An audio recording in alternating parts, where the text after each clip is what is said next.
So that belly fat that you're really not happy about, well, technically we define that as central adiposity. That is fat that's accumulated in the belly area, mostly in the lower half of the torso.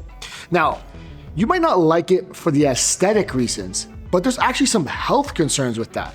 And the reason why it's the most dangerous type of fat is that fat that's stored in your belly tends to be a reflection of how much fat is stored around your organs. We define the fat around your organs as visceral fat, and that puts extra pressure and stress on the organs of your body, makes them work harder than they need to.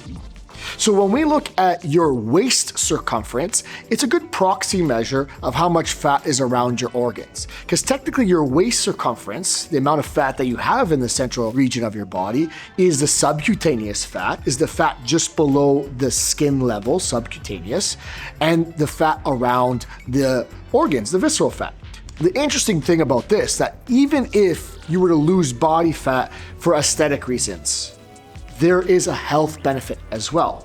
But more importantly, if you were to skip the losing of body fat in general and went straight to doing liposuction as an example, you would actually not improve your health outcomes because that fat that's around your organs, the visceral fat, wasn't removed at the same time.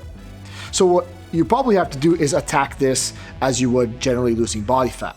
Now, increased central adiposity increases your risk of diabetes, of blood pressure, of heart condition, and even of dementia. So what should we do?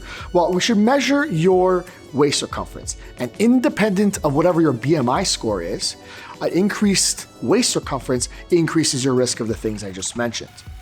Now, how do you measure it? You landmark the bones at your waist and you go above that and you use that as a bony landmark every time that you measure your waist circumference. Use a self-measuring tape measure if you need. And for women, you need to be below 31.5 inches circumference to be a lower risk. Now, as soon as you get above 34.5 inches, you're gonna be in a higher risk category.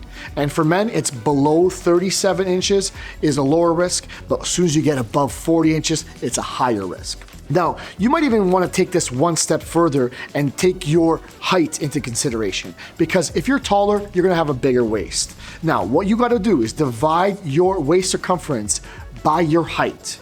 You need to have that number below 0.6, because if it's above 0.6, higher risk. 0.5 to 0.59, that's minimal risk, but you want to minimize the amount of body fat that you have in your waist to increase your health outcomes.